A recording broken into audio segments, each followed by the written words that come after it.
Hail Satan, everybody! It's time to kick off Satan-tember, a whole month of actual Satan movies. The criteria being that Satan has to show up in them and have a prominent role.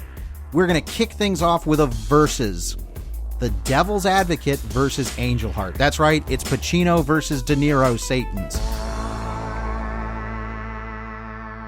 Greetings, loyal listeners and new recruits. I'm Drew Deitch. I'm Travis Newton. And this is GenreVision. GenreVision is a weekly movie club where we discuss horror films, action movies, fantasy flicks, sci-fi cinema, and more. And I think we'll start with The Devil's Advocate because I think The Devil's Advocate is a much more known quantity to a lot of people. Now, granted, it was a big studio movie. This is a Warner Brothers production. Yeah, a lot of money spent on this movie. It is an expensive movie. Yeah, I mean, big stars for the time and still. Like Keanu Reeves and Al Pacino were all over the marketing. Other stars like Charlize Theron, who was not a star at the time, but this was certainly, I think, a star-making role for her. Possibly. I mean, she was a baby, an absolute infant when they made this movie. I mean, you look at her, I think she was probably 20 or 21 when they made this, and she's got this, just the baby-faced cheeks on her. It's like, oh my God, you're still wet from the womb. Grow up, Charlize. So I have to believe this was a big ticket, probably an introduction to her for a lot of audiences. And like we said, big money. Like, they spent money on this. It's adapted from a book by Andrew Niederman, who, fun fact, also wrote the book to another movie we've covered on this show, Pin. And that should tell you something, I think, about the subject matter. Sure. Yeah. Pin is a twisted, incestuous drama at its core. And trashy. Trashy, incredibly trashy, while also having a level of like cerebral intrigue to it. And Devil's Advocate certainly has both of those things, although decidedly less cerebral intrigue. It is a very big crowd pleaser movie. Like, there are a lot of aspects of Devil's Advocate that are very broad, and that's because they were trying to make a bunch of money with it. And turns out they succeeded. Well, this is the thing. I mean, this is kind of an anomaly today. It's like, this is I think when we did the calculations for it, I think it garnered out to almost like a $50 million production, adjusted. And it was made to be an R-rated, weird, supernatural thriller drama that was trying to be a blockbuster. Like, this is a blockbuster movie, which is crazy now because they would never make a movie like this intended in the way that this was. Yeah, well, I'm glad you made it. There's a distinction here between R-rated movie and movie intended for adult audiences, because there are plenty of R-rated movies still made that aren't really intended for grown-up audiences. They're intended for like teenagers, for date night movies. All the Conjuring universe movies that are rated R, these are not movies for like, people in their 40s, although that certainly doesn't prohibit people in their 40s from enjoying them. Their intended audience skews much younger, but this is a movie for adults. It's about adult things. It's not a total legal drama, but it has a lot of legal drama elements. The movie opens with a big case that Keanu Reeves' lawyer, Lomax, I can't remember his first name right now. Kevin? Kevin, yes. They only Kevin. say it about 78,000 times. Sure, but we had two movies, and we watched these movies really early in the week. Uh-huh. And I've not, refreshed myself. Sure. But yes, Kevin Lomax is a Florida lawyer who's never lost a case. He used to be a prosecutor. Now he's a defense attorney. He's a Florida lawyer. Oh, yeah. Putting on the real big Gainesville accent because everybody in Gainesville sounds like this. They are definitely doing a little bit of that. Yeah, I mean, when you get into Central Florida, there's a bit of a twang, but it's not like a super, like, really prominent twang. Well, I mean, you got to understand that this is like Keanu doing his most southern accent ever. I'm being very unkind with that. Like, excuse me, young Heather Matarazzo on the stand. Did your teacher, I don't know, play Truth or Dare with you? Or whatever the fuck it is. So Heather Matarazzo and Chris Bauer are in the opening sequence of this movie, which is another like two, aces up its sleeve. It's like, oh, wonderful. How nice. Well, the thing is, I mean, this is just, for the time, really strong casting across the board. Connie Nielsen's in this. Craig T. Nelson shows up. Yep. Craig T. Nelson. It's a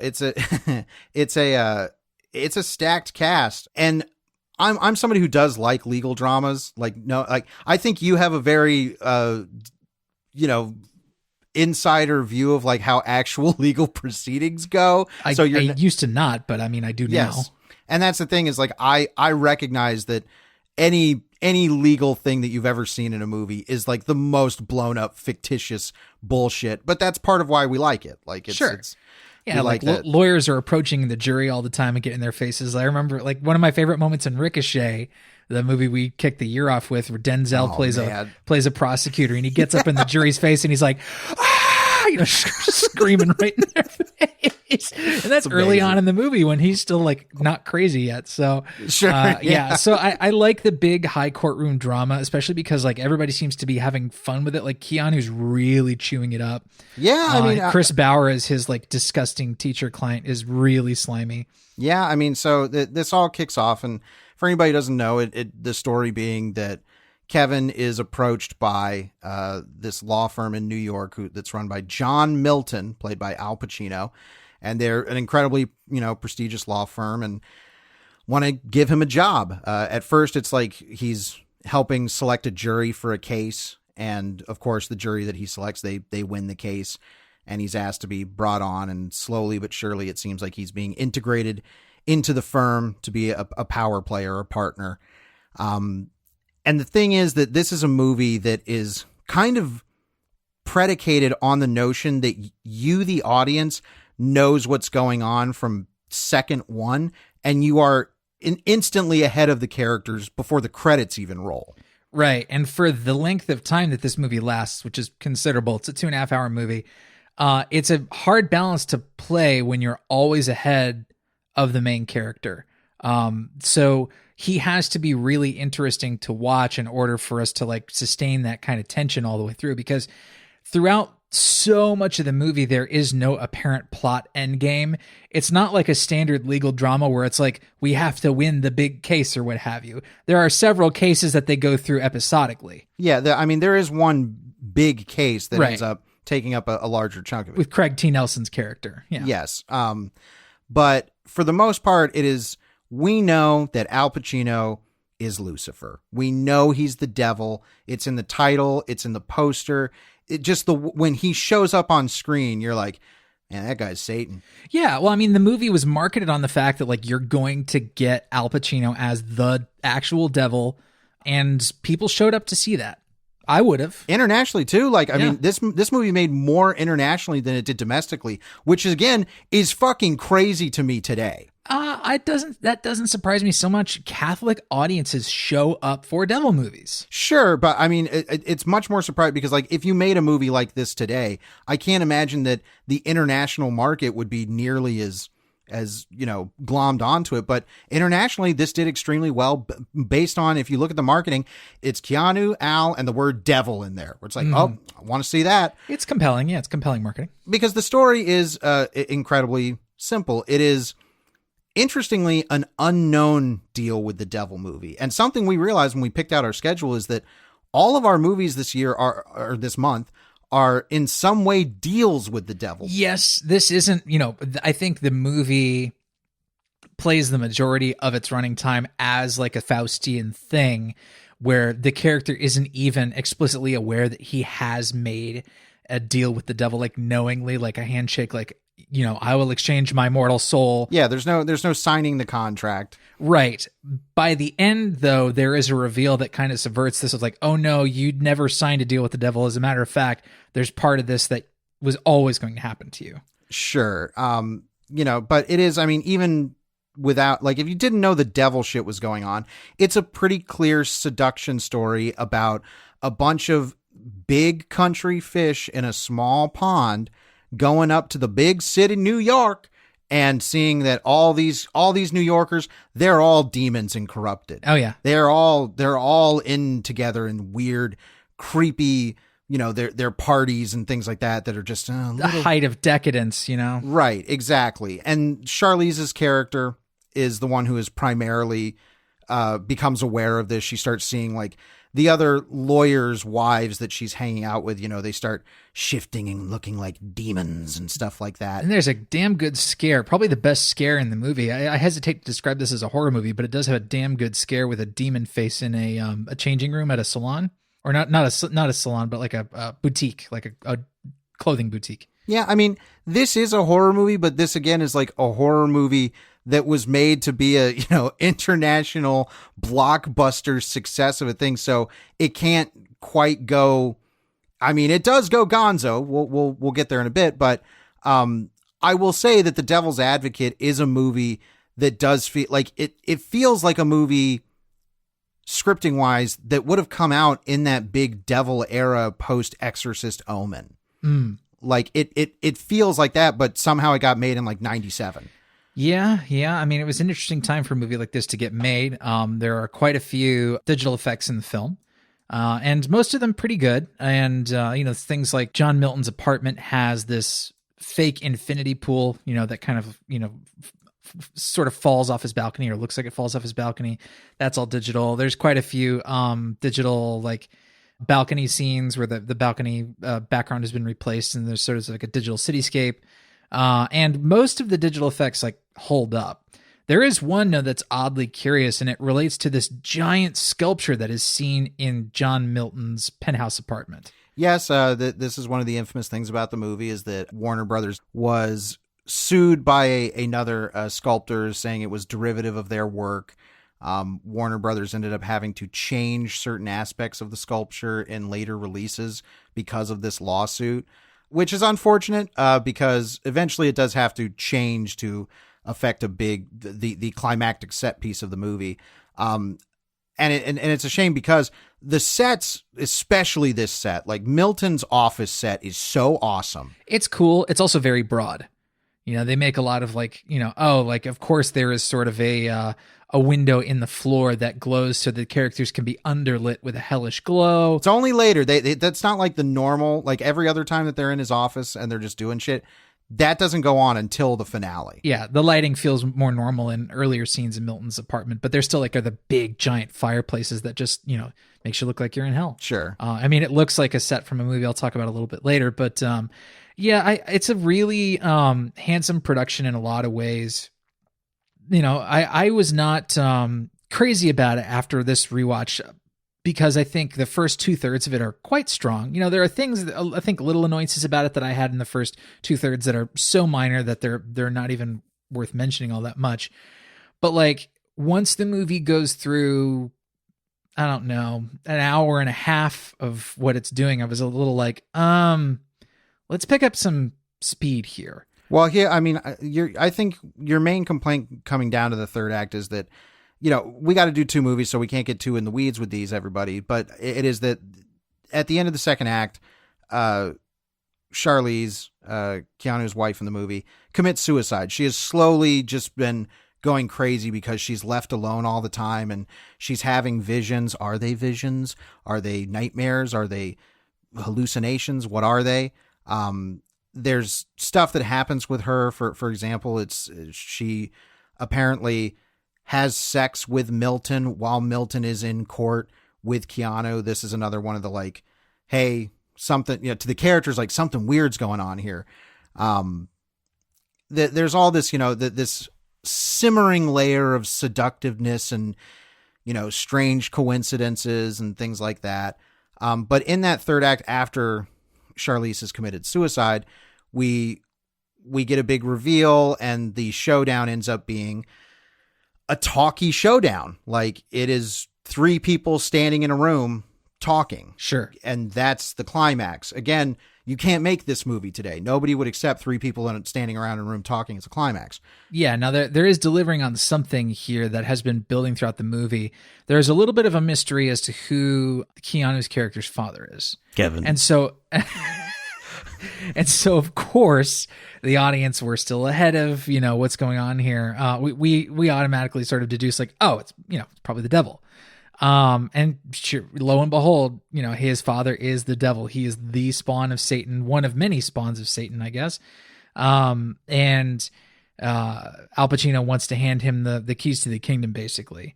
And that's a, compelling idea. Well, it goes a little deeper in that, like, it's not just like, hey, take over my kingdom. The way you have to take over my kingdom is you have to have sex with your half-sister and conceive a child who will kick off the apocalypse. Sure. Yeah. You will conceive the Antichrist. Yeah. Sure. And here's the thing is that I've always really liked this movie. But upon this watch, when we were talking about it, and it should be said we watched this after we watched Angel Heart, so when we get to that, there'll be some context, is that The Devil's Advocate, because it has to be a big, broad-reaching, blockbuster, not 4 quadrants, but like 3.5 kind of movie, it does kind of feel a little skittish about how far it wants to take its more outwardly genre trappings. Right. It wanted to be a very appealing movie and not exclude people who just won't see horror films, because there are plenty of people who just won't see horror films. Horror films, of course, are very, very popular, but they do exclude a fairly large swath of people who just don't want to see scary movies. And I get it. I mean, anecdotally, I saw this movie for the first time because my parents rented it. They wanted to see this. And they were like, well, my parents were very cool about a lot of stuff where it was like, well, if you watch it with us, you can watch stuff. And so, saw The Devil's Advocate. And as a kid, it's like, yeah, I wasn't totally aware of all the legal mumbo jumbo that was going on, but I got the gist of like, all right, Al Pacino's the devil and he's seducing him and there's demons and stuff. And this is bad. Like, but to the point being that my mom and dad were not horror movie fans by any stretch of the imagination, but The Devil's Advocate was a big popular movie with big popular stars that made a name for itself, that they wanted to see it on their own, devoid of my presence. Sure. It was a big, like we said, big popular movie that people knew about. It had big stars. Yeah. So it's like, for example, the makeup effects for the demons are done by Rick Baker, legendary Rick Baker, like one of the absolute god emperors of, makeup effects. And they're not a whole lot in the movie. Like there's a couple sequences where you see that stuff, but this ain't American Werewolf in London. This ain't Fright Night. Like this is not an effects movie. No, I mean, there's quite a bit of effects in it, but it's definitely not an effects movie. Yeah, but I mean, Taylor Hackford's not, he's making an effects movie like David Fincher makes an effects movie where, he's trying to make effects for the most part that aren't drawing attention to themselves as effects. He does a lot of cutesy scene transitions and stuff that I don't like, but yeah, I see what you're saying. You weren't into that, but it's like, like a balcony scene or something. It's like, oh, this is clearly on a blue screen. It's not trying to, draw your attention to that, or certain skyline shots. Yeah, sure. It's like, okay, it's trying to look like it's integrated as just part of the, of the footage they're shooting. But it does, there is a big effects extravaganza at the ending during this, big talky conflict in which the statue behind Milton's desk comes to life and statues are molding and frolicking together and beckoning to Keanu. And, of course, there's that kind of the shot of the movie in which Pacino is screaming and fire is exploding from behind him. That's always the shot that I associate with this movie. It's a great shot. And then it becomes this weirdo, slightly psychedelic thing where Pacino morphs into Keanu, who's an angel. So it's like, I guess we're seeing his true Lucifer form. And then we think there's an actor wearing Keanu prosthetics. Yeah. Or is it Keanu wearing prosthetics to make him look more Keanu? Like, I don't know. It's so strange, but I'm glad that they went for strange in that moment. Yeah, I'm glad that that the ending explodes in real weirdness, because it's not a very weird movie. No. It's very accessible, and it's probably one of the reasons why I was even able to kind of get the gist of it as a young kid, but it's like 2 hours, 23 minutes. It's a adult talky film a lot of the time. I think it's an excellently made film, but it's not a big genre exploitative film. It's not exploiting the nature of its genre in certain ways that might be more enjoyable. Before we do switch gears, though, I do think we should highlight our actual Satan in the movie, Al Pacino, John Milton. Of course, his name is a very cutesy reference. This is a great performance from Pacino, I feel. Yeah, and it's actually for him not nearly as unhinged as you might think. He saves that all to the end, which is like, that's Yeah. what you should do. Exactly. You know, the part where he's screaming and the flames are coming at him. It's like the movie spent the whole running time building to that. And I think that's great. I really it like earns that it. aspect of it. Totally.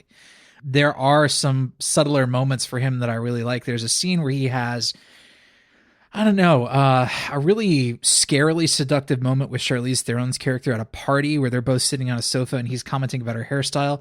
Intensely creepy. Well, that's like their introductory scene as characters to each other. Yeah, I think it's just after their introductory scene. But it's they one have of the like a first handshake conversations or they something. have. Yeah. I think it is the first conversation, and he's telling her he needs to change her hair. He's trying to get her to change herself. Yeah.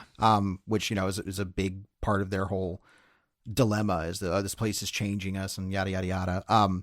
But I think Pacino's great. I do think, you know, he's not like unhinged in the way that he is like early on in something like Heat, where it's like, oh yeah, here's Pacino, she's got a great ass, like just going nuts. He's like, no, he's really playing it smart. Like he's playing it kind of quiet and seductive, to Keanu, to Charlize. And then they wrote the script so perfectly for him. And, you know, who knows what other rewrites or if he made additions himself. He is known to be an improv kind of actor at times.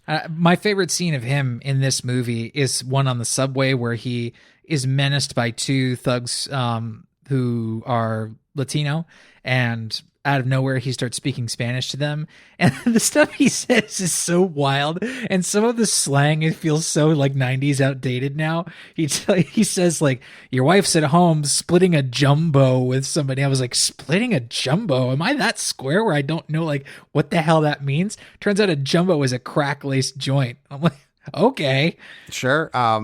My favorite scene is early when he's as far as like the fun seductive devil stuff, is he's walking through the street with Keanu, like showing him around. Sure. And he's talking about Keanu's method in court being that like, you're very in their face. Like and he's like, that's the one thing I'd say is like, you need to pull back on that a little bit. Like you have this whole handsome hunk routine. You're obvious. And he's saying like, me, nobody ever sees me coming. And us knowing he's talking about being the devil. Yes. Like he's talking about like, I slide in, like I'm secret. Nobody expects me. Like, it's like, oh man, this is so good. And then, you know, he's able to like talk to a vendor because he's telling Keanu, like, there's this chicken that can, you know, like, I can't remember what the gimmick the chicken can do. He's like, it's this chicken. It does plays tic-tac-toe. That's what, yeah, never loses. Yeah. It's like, you got to see this chicken.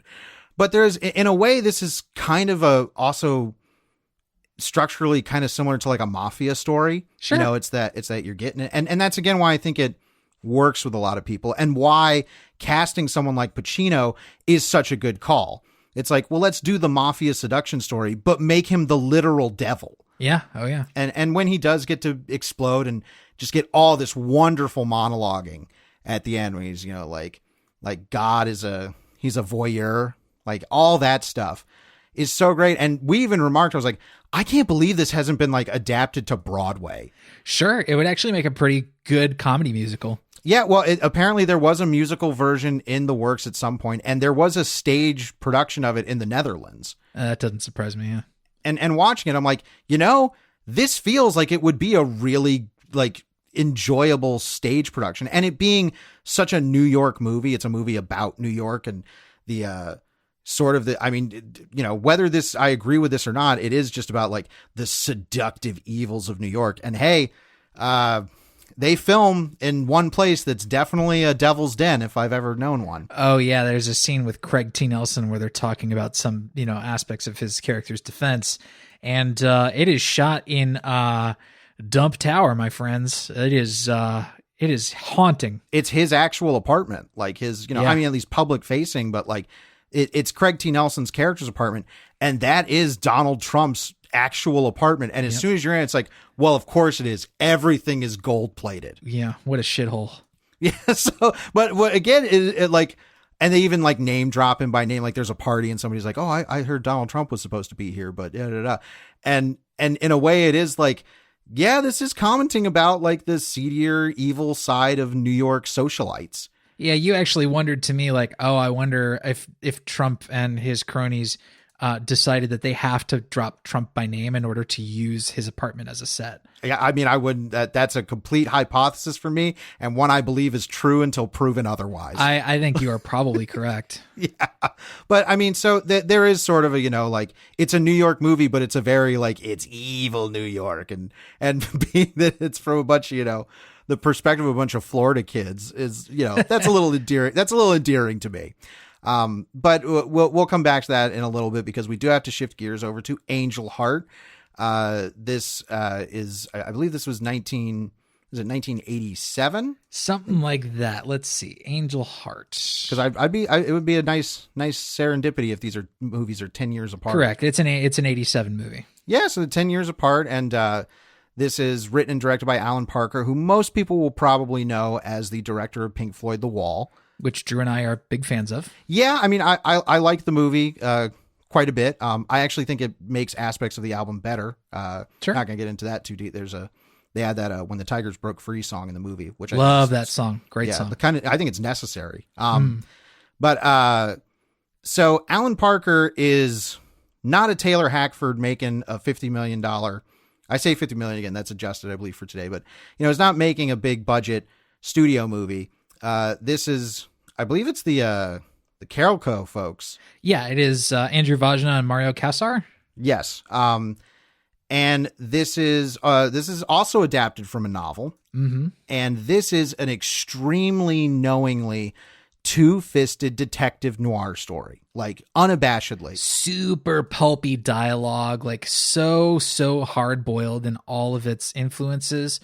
It so fully embraces that aspect of it. Like, this private detective, Harry Angel, played by Mickey Rourke in the film, he meets this like incredible cast of characters through the movie, and each one of them has awesome names. So his job, after being contacted by a client who we'll get to, is to look for some crooner, a singer that has gone missing, a guy named Johnny Favorite. And so in this sort of quest to find what happened to Johnny Favorite, he meets other characters, like some musicians and stuff like that, who have great names, like, what is it, Spider Simpson, Toots Sweet, Evangeline Proudfoot. It is a real, I think, who's who of like great noir and hard-boiled character names. Just mwah. Yeah, I mean, I really enjoy the movie being unabashedly in love with its influences. It's not the only thing that it's doing in trying to modernize them comes from the filmmaking and the more supernatural psychological aspects of the story. Otherwise, it's a pretty straight through old-fashioned two-fisted noir movie, and that's very cool to see made in 1987. Now, it's not all concrete jungle. Like, its stylings are very different from what you would consider like classical noir in terms of like lighting. Parker has such a strong stylistic intention here. Like, all of the stuff that we see in New York in the first like half of the movie is winter set. And so Parker very consciously, I guess, will draw back on warm tones. So no yellows, and then red is only reserved for Fires of Hell and blood. Well, yeah, red is a very specific color in the set design and production design, that it's very clear that they are choosing when red is going to make an appearance. Red doesn't just show up out of nowhere. Yep. There's also this recurring motif in the movie that's very creepy of extraction fans kicking on. So like people will have like a fan in their window, and the use of those fans is to extract hot air from these spaces. But in the winter, it's like, why would there be so much hot air in this place? It's like, oh no, it's meant to imply the presence of the devil. Well, because it's great. When we meet our actual Satan in Angel Heart, one of the images that is in the room that the camera cuts to and focuses on are a pair of these fans. So immediately it's an image that is associating itself with the devil. The devil here being Louis Cypher. Think about that one. Not too long though. Not too long. Yes. I mean, I got to give credit to it. Like John Milton and Louis Cypher, great devil aliases. Mm-hmm. And Louis Cypher is played by Robert De Niro, who has extremely long, sharpened fingernails, is twiddling a cane, big beard and a long black hair that's, bunched up in a ponytail until the last scene we see him in. He's got like a man bun for most of the movie until he unfurls that huge wig mane. It's great. And the thing is, much like Pacino, this is another like extremely reserved performance for De Niro. Yeah, I've actually seen it written in places that he was inspired by Marty Scorsese's sort of demeanor. Oh my God, that makes total sense. He was imitating Marty Scorsese a bit, and I thought that was a very interesting choice. I hope that's true. I really want that to be true. I believe it until proven otherwise. Like, cause as soon as you said that, I'm like, yes, I like just the image of him that I have in my head in that chair is like, I can Photoshop Marty's face on him like right now. I can see it.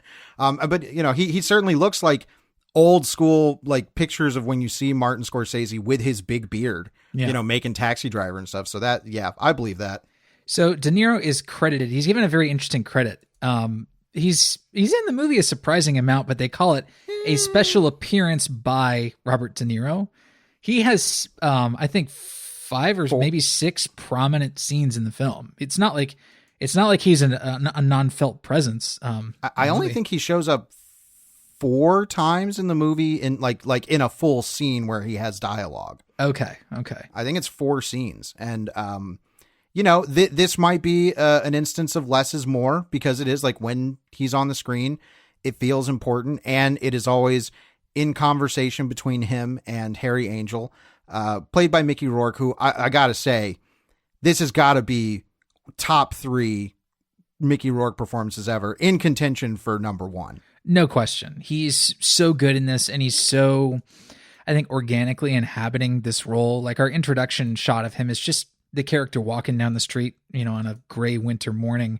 And just the way that he's, on screen in that costume, he's just fully inhabiting it. It feels very organic. It feels like we're a voyeur, looking at this character just existing in their world. And I love that sensation from the very beginning. And of course, because he's Mickey Rourke, he's going to play up some of the quirks of the character. But the quirks of the character are actually quite heavily written into the script. There's this great scene where he goes out to meet a potential contact for this case who's out on the beach. And there's this incredibly surreal scene set on this empty beach.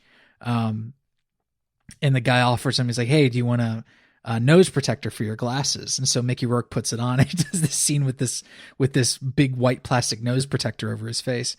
So it's so surreal, and like the way he just lives in the character's skin through all these little idiosyncrasies. It never jumps out as like, oh, he's being cute right now.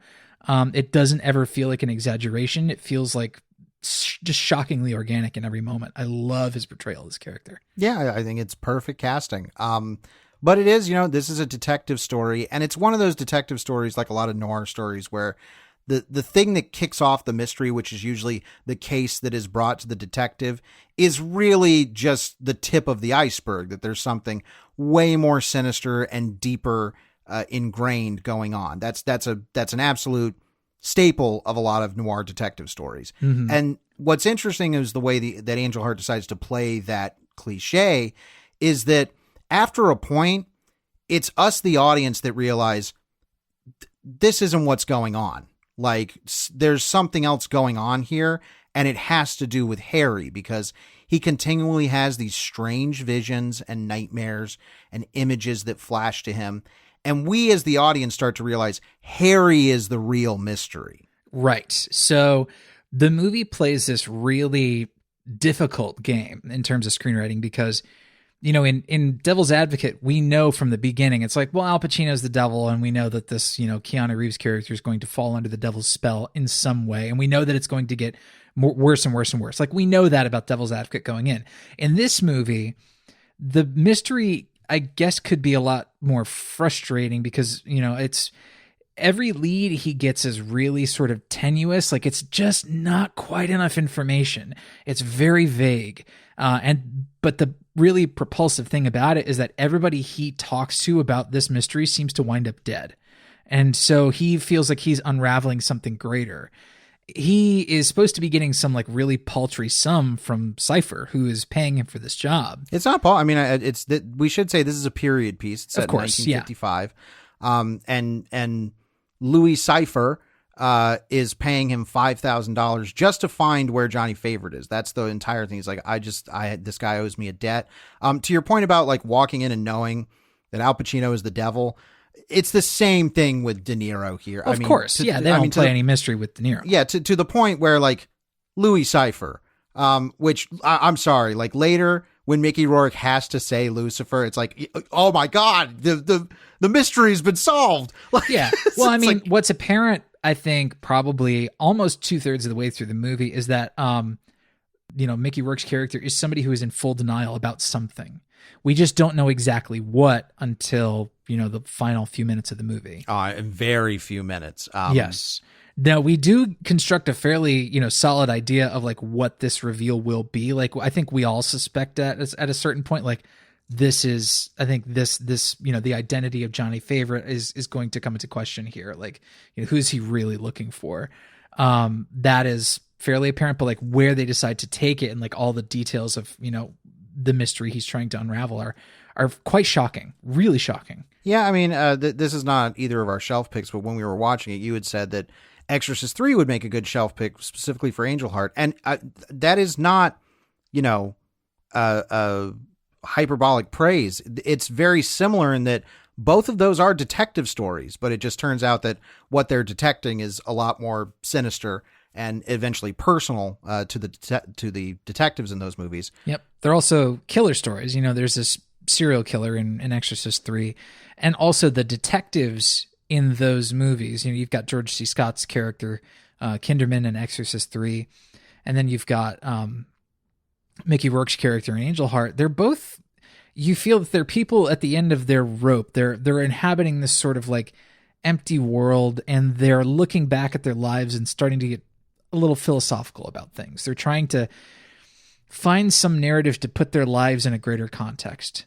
And that's a really, it's a sad thing. It's there's a palpable sadness to this movie. That's what ends up being the case with Harry Angel. But for the most part, Harry Angel, like you said, is in denial of who he is. And after a while, we find out it's because he can't remember who he really is after a point. Mm-hmm.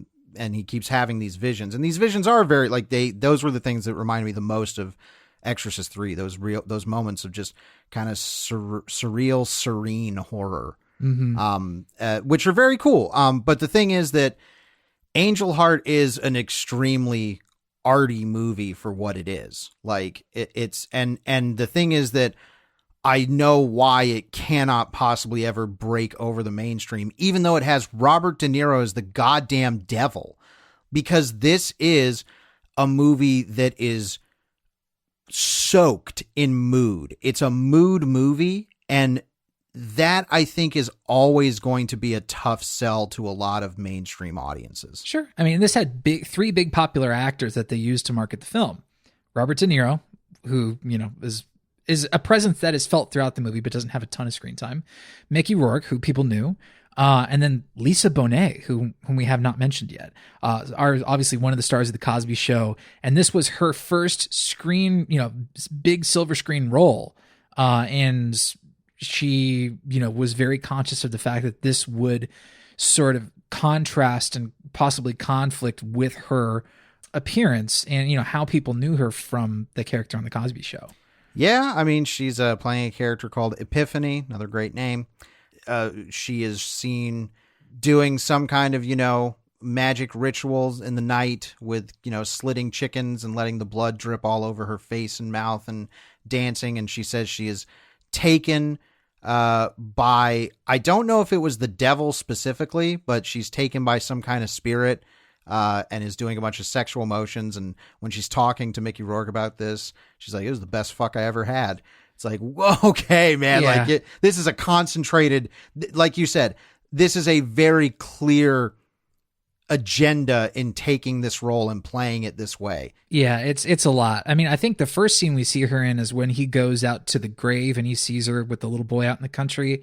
And in this scene, she's washing her hair and her shirt is getting all wet. And it's like, okay, they're putting, young little Lisa Bonet up there in a wet t-shirt. And like the movie knows that it's supposed to be like gross and exploitative and lascivious. And are those things good? In hindsight, perhaps not, but this is part of the fabric of the film. It's like how gross it is. I mean, it is a nasty film. Even though it is like an art house detective story, it has some really gross and sinister intentions. Like what happens with Charlotte Rampling's character, my God. Oh yeah, I mean, she gets slit open and we see her heart has been taken out of her and she has this big gore appliance on her.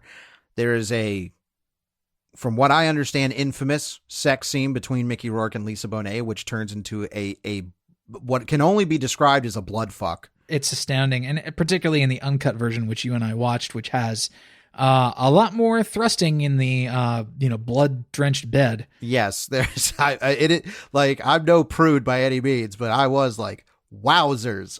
I get it. I understand. This is graphic. Yeah. Yeah. I understand why this movie had a level of controversy surrounding it on release and why it was never going to be able to be a mainstream hit. It's not a crowd pleaser. No, but I mean, it's pretty immaculately directed. It's a great looking movie. Mm-hmm. I think I like it more than The Wall in terms of Parker's direction. I would agree. Yeah. But I have a big problem with the movie. Oh? And well, it's one about, and it is that when we get to the climax, because the climax of both of our movies this week aren't, the usual big showdown climaxes. There isn't, a ticking clock necessarily. The showdowns are moments of self-realization and revelation. Yes. And the way that goes about in Angel Heart feels criminally rushed. Yeah, the last act of this film, really meaning the last 15 to 20 minutes, lacks the kind of impact that the rest of the movie has. Now, unlike Devil's Advocate, which I felt was overlong, kind of stretching itself pretty thin, this I feel like the running time was pretty much perfect for what it was trying to do. I would be okay with like another 15 minutes if it didn't mean, because there is essentially a scene where Harry's chasing another lead and he's kind of frantic at the end of his rope. And it's this character that's been mentioned here and there. And we know he's some kind of player in whatever the conspiracy is that's going on. And it's the first time we ever meet this person. And Harry takes him aside. And this guy just proceeds to rattle off exposition at machine gun speed. And it's stuff that's like, okay, wait, this is all interesting. It is a bad delivery system for this beat. Agreed. Yeah.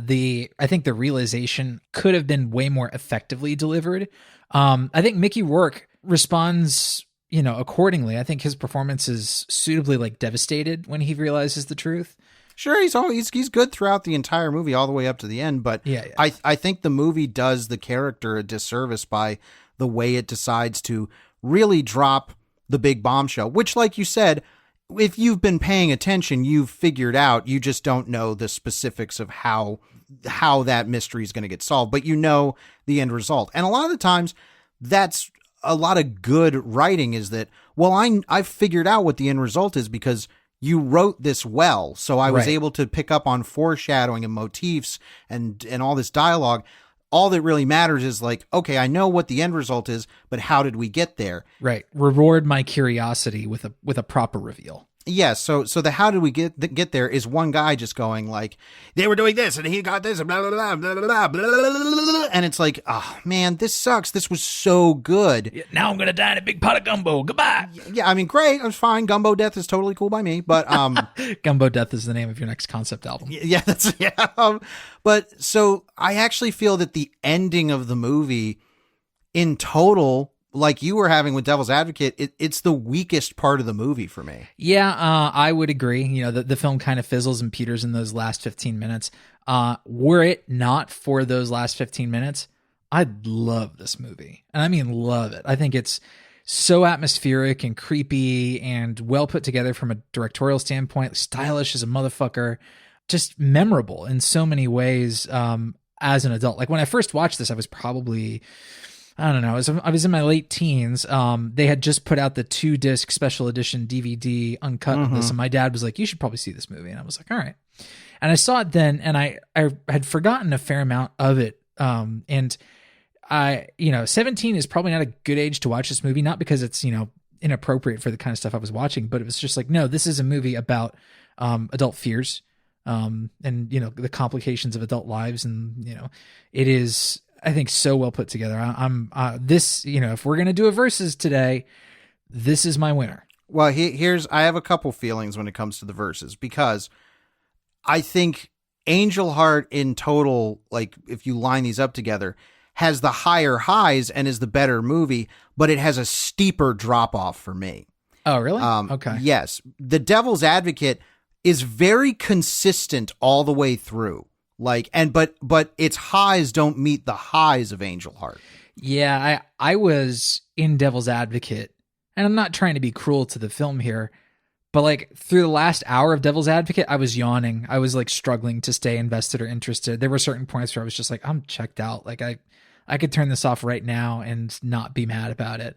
The fact that, Devil's Advocate stretches on for too long and eventually loses the balance, the effective balance of like, being so far ahead of Keanu while he remains clueless. It eventually got kind of frustrating, and I fully detached by certain points. So like, that last climactic, discussion in Milton's apartment is certainly interesting, and I enjoyed that scene.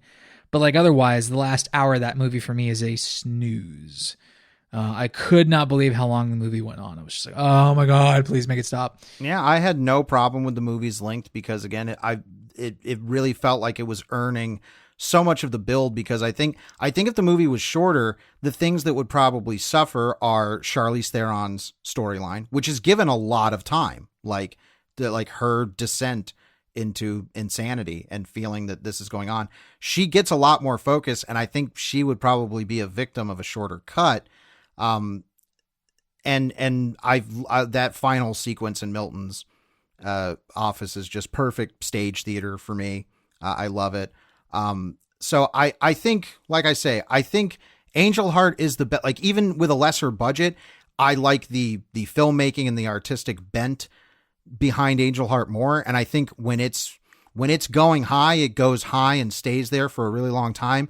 But the drop off is way more precipitous. Like the ending of Angel Heart, I'm like, man, this was a big fall off. I mean, even though the ending of the Angel Heart drops the ball, like in terms of how to deliver important information, like still it's so strong in terms of like metaphor and imagery, and like seeing Mickey Rourke's character like descend in that elevator through the end credits is like, ooh, I love this. Yeah, that stuff's cool. But, there's some good things, like the final appearance of De Niro as Louis Cypher, who, of course, Mickey Rourke, Louis Cypher, Lucifer.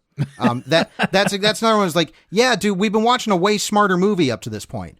Yeah, you don't need to say that. But the final appearance of him, other than one great line he says where he goes like, he's talking about his names. He's like, Mephistopheles is a mouthful in Manhattan. That's a great line. His final appearance isn't that great. Like, they do give him the yellow contacts and they let his hair loose, but otherwise it's like, that could have been a little cooler. I mean, I almost would have wished he, went full demon, like something more super demonic or angelic, like the fact that Lucifer is a fallen angel. I think they could have done something, but instead their weirdo genre thing is to put contacts in De Niro's eyes, which does look a little silly and low rent. And then later there's a baby that also gets goofy demon eyes and is somehow they got him to grimace and point. He's just like, and I'm like, it turned into It's Alive all of a sudden, a Larry Cohen movie. And I think that they couldn't put contacts, they couldn't put scleral lenses in the baby's eyes. No, there's going to be digital. So yeah, it's some kind of effect, whatever it may be, composited. But so that ending is just like, it's not like, oh my God, this ending's awful. It's just like, it feels like it's from a dumber movie than we have been watching. Yeah, it does feel like the kind of compromise that a movie like this might have to make, at the whims of like studio executives to be like, no, you need to like just flat out explain what the fuck's going on because people will be confused. And I can see why audiences would be confused. Like, this is not a movie whose plot is laid out in super clear and concise ways, because our leads are all like super, like I said before, super tenuous. At a certain point, the mystery basically seems to be falling apart and dissolving, like just basically slipping through our hero's fingers at every moment. But it still has to propel itself on the belief of a mystery story. Sure. Like which I do think I didn't find frustrating because I liked the descent of all that. But I do think it's like, well, after a certain point, the mystery isn't really what's driving what's going on. There's the other mystery is like, what's going on with Harry? Something's going on with him. Mm-hmm.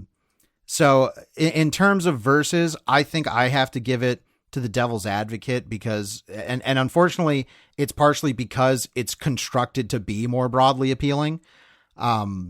But like I said, I think the highs of Angel Heart are way higher and something I like I like the filmmaking more.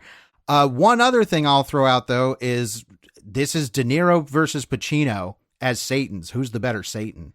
Well, I think Pacino obviously wins on quantity alone.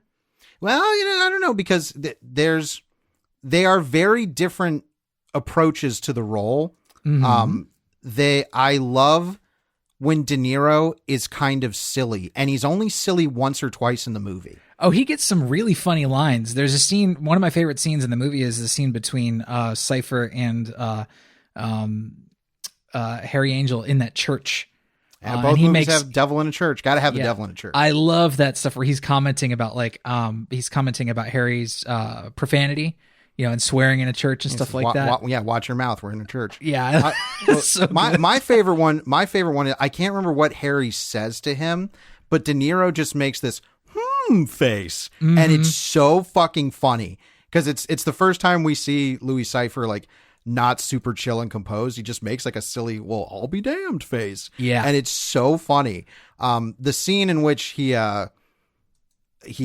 cracks an egg is like, yeah, he's eating a hard-boiled egg in a deli in somewhere in New York. That's the scene that almost makes me want to give it to De Niro because I'm like, you made peeling an egg one of the most sinister things I can remember. Because I had seen this movie too, and I did not remember most of it, but I remembered that egg scene because I remember like he somehow made cracking an egg really like insidious and fucking scary. Oh, and the button on that scene where he bites into the egg is just delicious. Well, because I'm giving it to De Niro. I mean, Pacino as Satan is great casting, but Pacino is not really all that outside of his wheelhouse here. He's at the very end, obviously shrieking at the rafters in true Pacino form, and he's great in the movie. But I probably would have to go with De Niro as Cypher. De Niro has less time, but I think he makes the most use of that time, except in the ending. Like it's a bummer. But when he's cracking that, he's like, "Did you know some cultures consider the egg to be the symbol of the soul?" Mm-hmm. And then he's just rolling the egg and cracking it, and there's no music on the soundtrack. It's just the sound design of that scene is just brilliant. Yeah, it's so good. Like that scene alone, I give it to De Niro because that scene is it's very subtle. Like it's not a big, booming Satan scene. But it's the one that I remember the most from either of these movies in terms of the Satan performance. So, I give the movie win to The Devil's Advocate, but I give the Satan win to De Niro. I'm De Niro on both. So if you wanted to find movies that are similar to these or have something in common with them, you would go to The Shelf. The Shelf is a collaborative thing that we do here at GenreVision.com, and that means we collaborate with you. If you go to GenreVision.com, you will see the post for this episode, and you can leave a shelf pick, as in a movie you would pull off your shelf to pair or substitute for either of these movies. If you do leave a shelf pick, we promise to feature it on next week's episode. Drew, what are you pulling off the shelf for Angel Heart versus Devil's Advocate? Well, whenever we do these double features or verses, I try to find a movie that I think will fit nicely in the middle of the two movies. So I wanted to find something that was a broadly appealing, at least the way it was made, movie with an actual Satan, but has a lot of weird arty tinge to it. And I think I landed on one, and that's The Witches of Eastwick. Which I only saw for the first time, I think last year or so. This movie's fucking weird, and it's so bizarre to me that it is this weird, because all my life it was just this big, like another widely accepted, oh yeah, Jack Nicholson's the devil. It's fun. It's popular. And then I watched it. And I'm like, this was a popular movie? Crazy to think, right? It's a George Miller movie, so if you like George Miller as a director, you may want to give this a peek because stylistically there's some fun stuff going on. There's some fun effect sequences. But it has a kind of similar problem to Devil's Advocate in that we know this character is the devil the whole time. The movie was marketed on that very idea. And so our three protagonist witches played by Susan Sarandon and Cher and who Michelle else? Pfeiffer. Michelle Pfeiffer, thank you.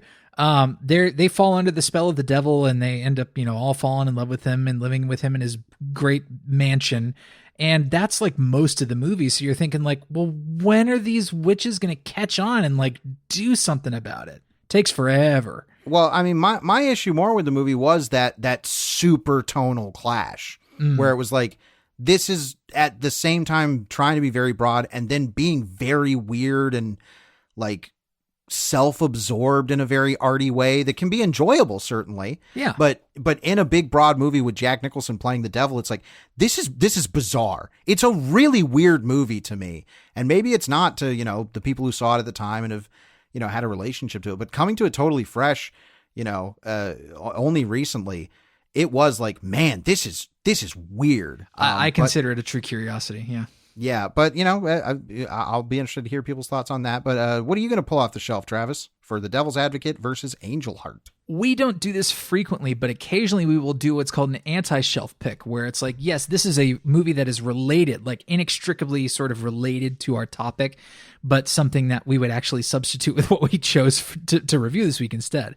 My anti-shelf pick this week is Little Nicky, the Adam Sandler comedy from the mid-aughts, where he plays one of the spawns of Satan. Satan himself is played by Harvey Keitel in this one. Which again feels like, I mean, that's the most linked up to, it's like we got Pacino, De Niro. Yeah, who else in that crew played Satan? Keitel? Gotta have him in. Yeah, well, there are several spawns of Satan. Let's see. Risa Fons plays one.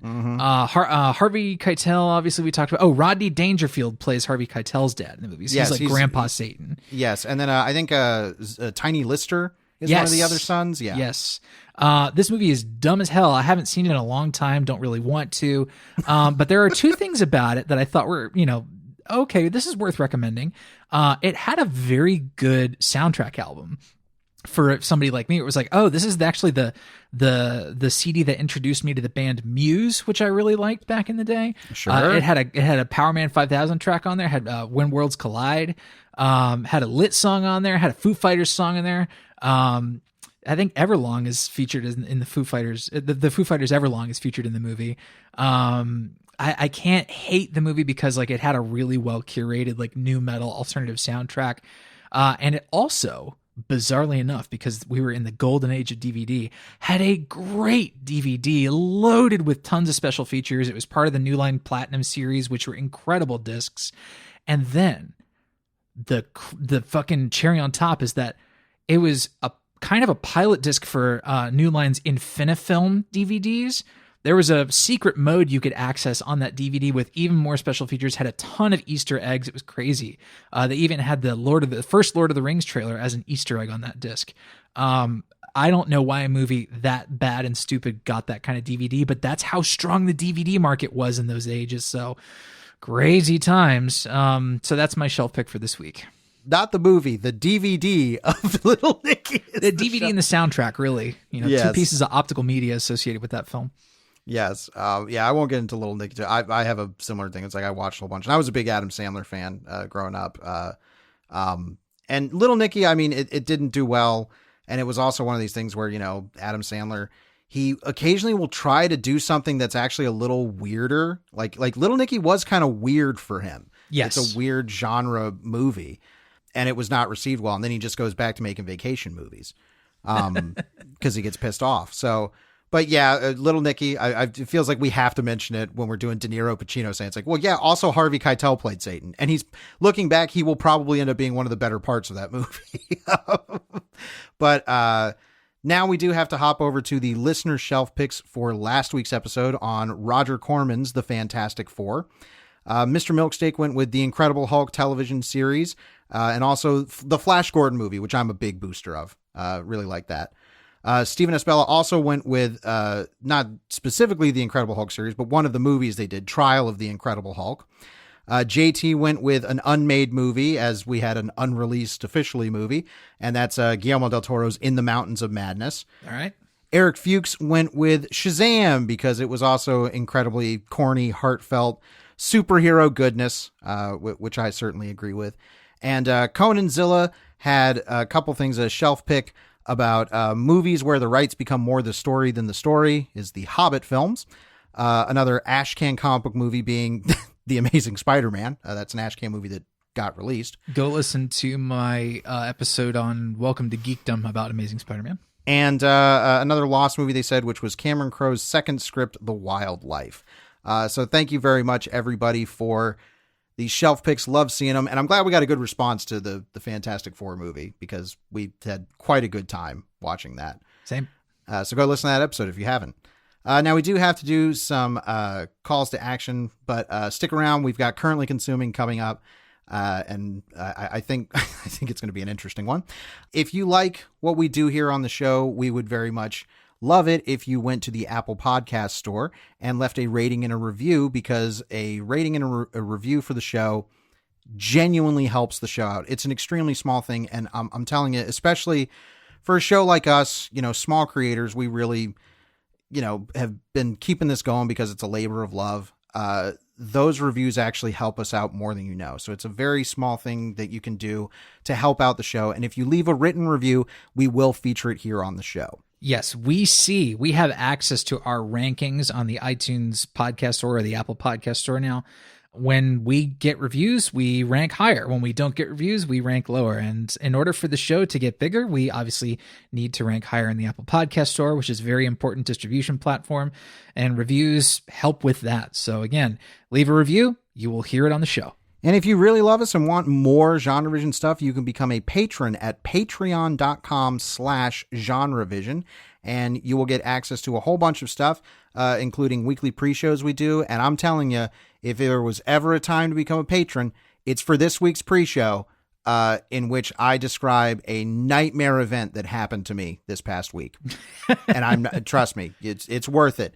It is just $5 a month, and you will get access to tons of bonus material. Like I said, weekly pre-shows. We do monthly extended Currently Consumings, as well as bonus material for other shows like Third Time's the Charm, FinFlix, and sometimes just stuff that we do for a lark because we have fun. So that's patreon.com/GenreVision.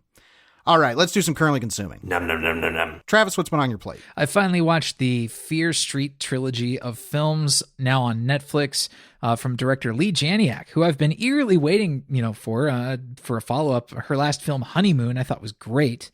So it's nice to see her back again. And the first time I decided to sit down and watch Fear Street, I watched the first 10 minutes, like the opening sequence from the first one, and I thought, I don't know, it's a little too cutesy. I mean, it's well put together. There are so many 90s needle drops. The first one I think is set in 94. And it was just with the hindsight of knowing which songs are good and popular from that era, the needle never leaves a record. It got annoying. And I turned the movie off. And I should have stuck with it, because it turns out these movies are pretty fucking good, actually. They are really distinctly voiced. Lee Janiak has had a really strong role in making sure these movies come across as something unique and not just a nostalgia bait kind of thing.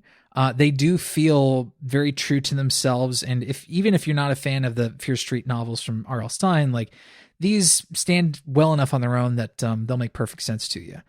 They're well cast, they're beautifully shot, they're fun, and I think they are surprisingly grown up for being, teen oriented. Even though they're super gory. I mean, there's a lot of gore in these and some really brutal kills. They're supernatural slasher movies. I ended up having a blast with them, all three of them. They're full of surprises and fun casting and, effective horror and surprisingly really well done intimacy. I knew Lee Janiak was a good director with depicting intimacy when I saw Honeymoon, but she's kept that up. These are funny, they're sexy, they're a pretty damn good time. It's like watching it's not really like watching three movies, it's really like watching a limited series. that goes through a few, different distinct phases. I quite enjoyed him. I don't know if Drew will have any interest in him, but listener, I think you might have some interest. Yeah, I watched pretty much the pre-credit sequence from the first movie and didn't dislike it. It was just like, oh, okay, it's fine. But then I was kind of like, actually, I'm not really in the mood for this right now, and turned it off and haven't gone back. Maybe one of these days. I don't have anything against them by any means. And the only things I've really heard being talked about are primarily from the first movie. So I don't really have as much of a gauge on the other two movies, other than it seems that people have quite liked them. So maybe, I don't know. But instead, for this week, currently consuming, I went straight into my comfort zone and decided to watch a 1990 Japanese tokusatsu ripoff of RoboCop. Oh my gosh, I didn't know about this. This is Lady Battle Cop, as you can tell from the title. It's a lady who becomes a RoboCop in this one. No. Instead of being a police officer, though, she is a popular tennis star. And there is a song that plays in the movie because, of course, it's a Japanese movie. They have to have, the singles. There's like 2 or 3 songs in the movie, but the one that has a reprise at the end is this song. And there's a lyric in it that in my translation was "Women were made for tennis." Which is it's like, okay, at the beginning they're introducing her and it's like, oh, she won second place at this, a prestigious athletic event and everything, yada, yada. And it's like, okay, the women were made for tennis, I guess. But in the end, when she's Lady Battle Cop and she's walking to the final confrontation, the song plays again and the lyric was like, "Women were made for tennis." It was like really funny and surreal.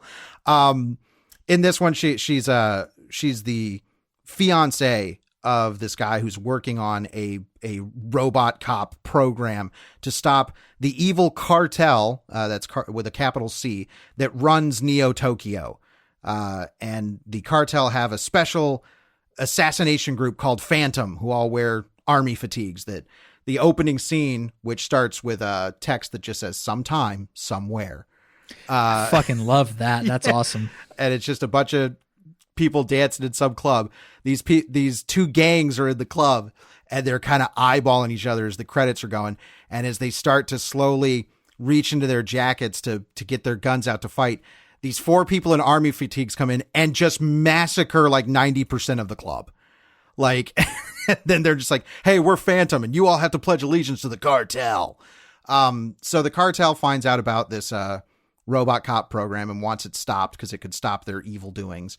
And so the cartel shows up, kills all the scientists, kills, the fiance of tennis woman, and they leave her for dead. And then 6 months later, Lady Battle Cop shows up and is taking out the cartel and trying to get revenge. It's a pretty okay tokusatsu movie. There's the best part of it is because it's mostly not like a typical tokusatsu movie where it is like, all right, she's going to fight a bunch of monsters in suits and stuff. That's not really happening. She's like just gunning people down and stuff. And that's fun. And she's got some fun, gadgets. Like she has one earring that's this giant blue, like marble earring that hangs off of her RoboCop helmet. And I'm like, that's just ridiculous. But eventually it does get used and it's some kind of, wire bolo thing that she throws at a guy that like lasers his arm and stuff. I'm like, great, love it. But the best thing about the movie is that not only do the cartel have Phantom, they have Amadeus, who is this Japanese Arnold Schwarzenegger looking guy who is an Esper. He has telekinetic powers. Sure. And sure, exactly. And that's all the movie has to say. Like the scene where they describe it, where it's like, they've also got Amadeus. Amadeus, yes, he's an Esper. He has telekinetic powers. That's it. That's all that's told. Did they say Esper and not ESPer? Yes. Oh, yes. Damn, that's awesome. I gotta watch this. Fuck. Now you've condemned me to a life of having to watch this movie. Well, the scenes with Amadeus rule because he like does awesome psychic. There's a great gag when the lab is being destroyed, where he points his hand, he's doing his Dragon Ball Z charge up and animated energies all around him. And he points his hand down at the ground and this the moment in Tremors where Val and Earl are running on the porch of one of the shops and the planks of wood are just flying up behind them. it's like that. He just shoots that and all the tiles blow up in this very coordinated line towards our heroes in this little hallway. It's awesome. And where it goes with Amadeus is great. It's just the absolute best kind of over the top. They put like these air bladder face prosthetics on him, and they just have these close-ups of him when he's doing his grunting psychic face, and these air bladders are pulsing. It's so cool. It's not great, but it's a fun time, and certainly worth it for Amadeus alone. So Lady Battle Cop, you can get your hands on that. It's out there. But yeah, we've kicked off Satan Timber. We're in full swing now. And we're going to go all the way back. It's time, as we like to say on here, to eat some vegetables. We need to watch an old-timey black and white classic. Because dang it, we need that every once in a while. And we decided to go with one of the best devil movies ever, The Devil and Daniel Webster, also known as All That Money Can Buy. This is starring Walter Houston as our actual Satan. And it's available. I know it's available to rent through Apple and I think some other platforms. Highly, highly recommend you watch this for next week's episode, folks, because it's going to be a ball. And we hope you will be there next week as we continue Satan Timber. As always, we want to thank you so much for listening. I'm Drew Deitch. I'm the Devil. And we'll see you next week. Right here on the Devil's very own GenreVision.